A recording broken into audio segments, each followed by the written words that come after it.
Okay, so before I start this video, I want you to treat this as a conversation between two normal people, right? Me and you. We're just having a conversation instead of you watching this video and it's being like complicated and stuff. So this, what I have right here, is my notebook which I write down my ideas on. It's called Mente Brillante, if you can see that because it's blurry. But basically my idea for this video was to, since I wrote down a lot on this notebook, pick something out and talk about that. And so recently I've been feeling quite overwhelmed with the idea of recording video and posting it, right? Because I've been overthinking about making a video and posting it. The reason is because I've just been overthinking about whether the video is actually good, whether it is valuable, or am I just posting for the sake of posting it, right? And I don't want it to be like that. If I post something, I want it to be genuinely valuable to you. So in this video, I've made this video as valuable as I can. And so I'm just going to talk about an idea which I just kind of have written down here. And it's the idea of feeling overwhelmed by everything around you. Because for the past 2 days, for some reason, I've been feeling quite angry.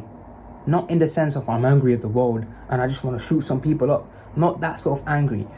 Angry as in to take some action on doing something. So a few days ago, I released my in-depth guide. So if you haven't watched that yet, you can check it out after this video. But after that, I thought about, putting out something even more valuable. But then I thought, but if I just make a normal video like this, it's not going to be as valuable as that longer video. So in this video, I'm going to talk to you about how to create your own sort of reality when you are feeling overwhelmed. So the first thing I want you to know about is when you are creating your own reality, whether that be building your body, whether that be building your business, or whether that be having a great relationship, everything comes under the same umbrella as your reality. So what I want you to know is that it's kind of like tuning into a radio station. When you tune into a rap radio station, you're going to hear rap music. Then you turn your radio station into jazz, you're going to hear jazz.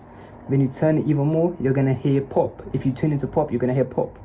Or you're going to hear a talk show if you turn into like the talk show, right?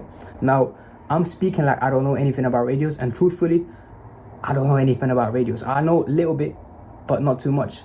But what I want you to know with this analogy is that when you tune into something, you receive it to yourself. It's the same with your vibrational state. Now, I'm just going to pop up Dr. David Hawkins' chart of vibration.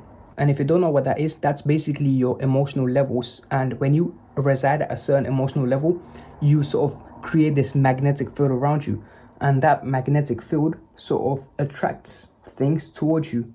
Now, this may seem super scientific, right? But it's going to make much more sense when we're further into the video. Think about where your emotional or vibrational state derives from, right? It's your thoughts. When you think certain thoughts, that's when you have the things around you right now.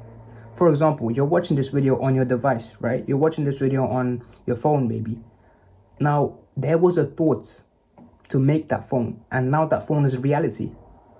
And so everything starts from your thoughts. So when you make your thoughts as pure as possible, as helpful as possible to you, chances are that those thoughts will help you get to the vibrational state that you want.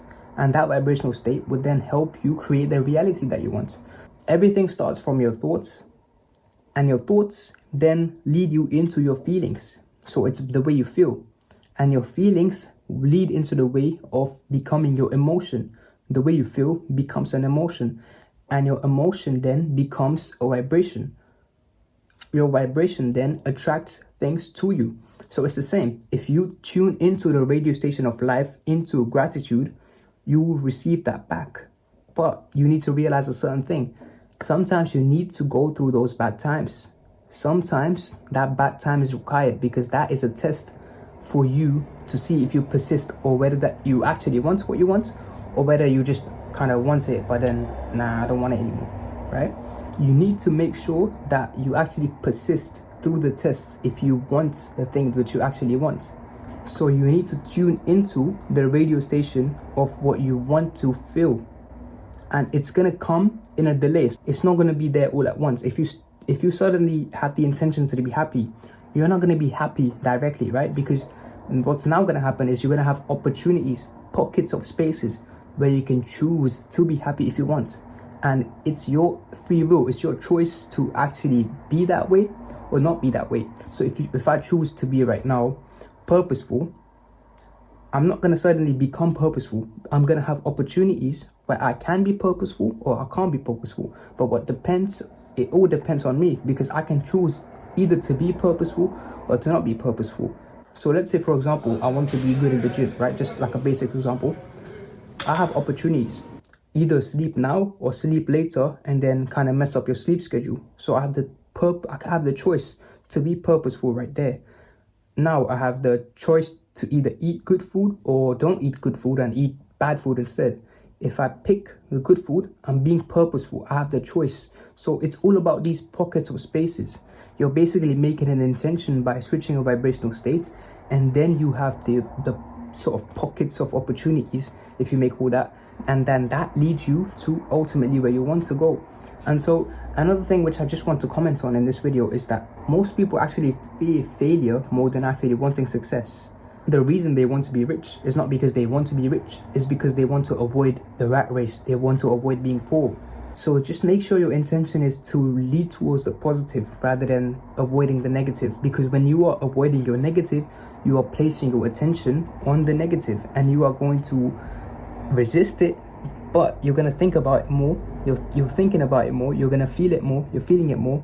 Your emotional state is going to be entangled in that bad thing, and you're going to attract that more than the good thing itself. And so with that being said, I offer one-to-one coaching, and so the link is going to be in the description if you want help with what I'm talking about right now. Thank you for watching, and I'll see you in the next one.